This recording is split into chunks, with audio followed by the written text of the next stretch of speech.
movimento diferente eu ensino a vocês, a vocês. Eu vou sentar e vou quicar e vou descendo de uma vez, de uma vez. Esse hit é chiclete na... Boa tarde, a gente tá no mês de abril, que se comemora o Dia dos Povos Indígenas. Aí a gente trouxe aqui a professora Adriana, que ela é professora de História, para falar um pouco sobre esse dia pra gente. Logo de início, professora, temos que colocar que antigamente se chamava Dia do Índio e hoje Dia dos Povos Indígenas. Muito importante a gente falar sobre isso, né? Extremamente necessário. A palavra índio é um termo extremamente genérico, né? Que foi utilizado no período da colonização, porque quando Colombo chegou à América, ele acreditava que tinha chegado nas Índias, então chamou toda a população de povos índios, né? Então, começou a chamar de índio, de Índia. Então a palavra índio remete a um erro, né? Além de ser um termo extremamente carregado de preconceito, de estereótipo, né? Então no ano de 2022, a deputada federal Joênia Wapichana, né, ela criou um projeto de lei onde ela transformou, né, onde ela acabou com o Dia do Índio, né, e passou a se chamar Dia dos Povos Indígenas. E eu queria perguntar também porque antes a gente tinha mais importância de se pintar e de se comemorar mais o Dia do Índio, e agora a gente nem tem tanta importância assim.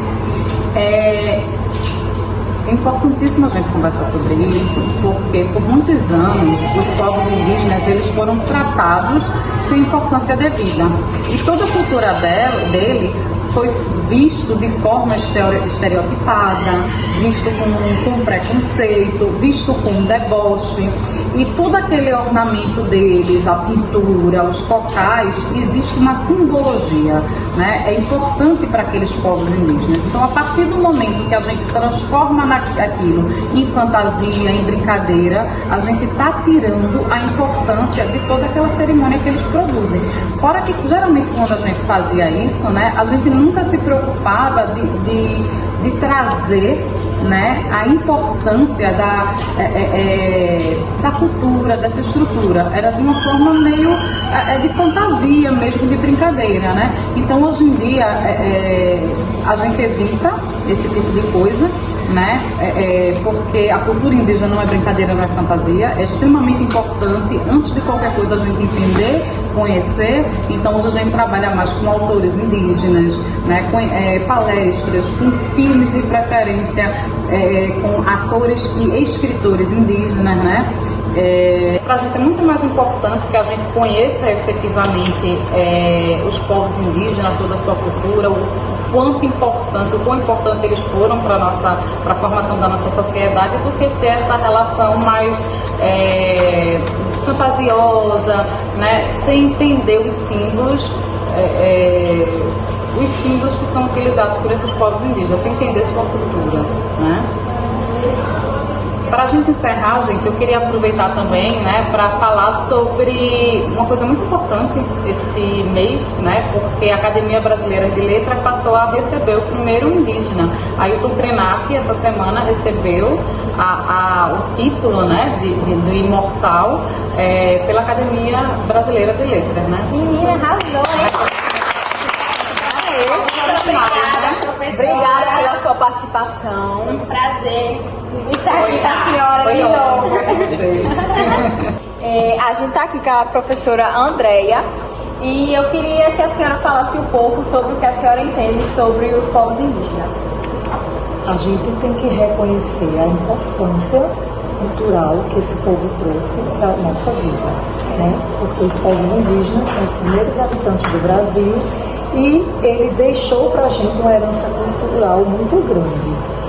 Só que quando a gente fala em o dia comemorado, né, como o dia 21 de abril, certo? A gente está fazendo uma comemoração, geralmente a gente vê isso nas escolas menores, como se fosse uma referência, uma lembrança daqueles povos que fazem parte da nossa história. Por isso que quando a gente é pequenininho que está na escola, esse dia é comemorado com mais força, né? A gente sai pintadinho, a gente sai dessa forma. Quando a gente chega no ensino fundamental, quando a gente chega no ensino médio, a gente já vai ter uma outra visão do porquê desse dia. Não é mais aquela visão de que os índios, né, os indígenas que habitavam no nosso Brasil, eles eram pessoas guerreiras. Hoje a gente vai olhar não a figura indígena, mas as heranças que elas nos deixaram, né, a cultura que foi passada para nós de geração em geração. Muito bem, obrigada pela sua participação e agradecemos. Um beijo. Agora a professora Jaque vai falar sobre curiosidades que a gente não sabe. E nem vocês. Boa tarde a todos. Boa tarde, Jaque.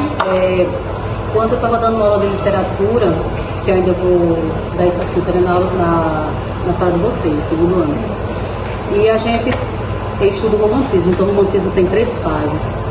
Dentro das fases do romantismo, uma das é o indianismo, que é a poesia toda voltada para o índio. E essa parte que eu vou dizer não é algo literário, mas é algo histórico, que em algumas tribos indígenas a iniciação sexual do índio, eles ficavam com meninos também, a tribo permitia. Agora não são todas as tribos, né? Tem algumas tribos que permitiam isso, então para eles era normal, uma vez que uma índia, ela era prometida já desde criança para um outro índio, então ela não poderia ter relacionamento nenhum, ela deveria casar virgem, permanecer virgem. Então, para que o menino tivesse algum contato, alguma coisa, saber de alguma coisa. O que aconteceria se ela fizesse antes? Ela era bonita da tribo, né? Porque eles são muito, muito rigorosos em relação a essa questão da cultura. Então era obrigatório. Era obrigatório, as meninas tinham que permanecer virgem, então para os meninos saberem alguma coisa em relação a Como que eles iam saber que ela era virgem? Que ela ainda era? Não, mas eles casavam assim, da primeira menstruação, ela já podia casar. Em algumas tribos indígenas, a questão da cultura era muito respeitada, né? Algumas. Hoje, muito não.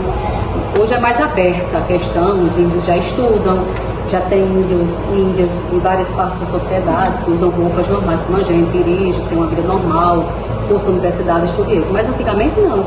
Então as tribos eram muito rígidas. Então as mulheres, elas tinham papéis bem diversificados, as mulheres faziam determinados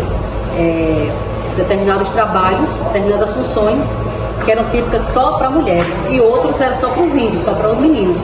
E chama a atenção de vocês quando a gente fala justamente da parte da sexualidade, que até hoje, século XXI, ainda é um tabu, né, quando a gente fala de sexualidade, seja onde estiver, ou na sala ou fora dela, que eu não acho tabu. Eu acredito que a questão da sexualidade deve ser uma coisa respeitada acima de tudo e conversada entre as pessoas. Que pena que na nossa família a gente não tem essa formação dos nossos pais e parentes passar isso pra gente.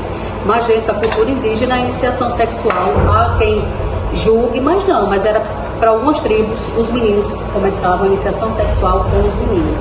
Para ter mais experiência? Para ter experiência. Né? E depois não era que eles seriam homossexual, não é isso, era só para a questão do ato em si, para a iniciação deles mesmos. Depois eles casavam e ficavam com as meninas. Tá certo. Obrigada, Jaque, pela participação. Até a próxima. Beijo no coração de todas e paz e bem.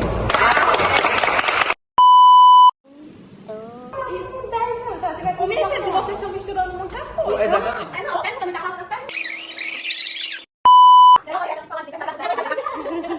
Oxe! Onde é que eu tô? Onde é que eu tô? Nesse cantão deserto, esse cara alguém querer me prejudicar, querer me matar, sem eu saber onde é que eu estou. Será que eu estou na Lagoinha? Será que eu estou em algum canto deserto por aí, pelo Matagal? Fala, meu Deus. Quem foi que... Fala o que aconteceu. Eu estou sem saber onde é que eu estou. Esse hit é chiclete, naturalmente vai ficar. Sento, sento, sento, sento, sente que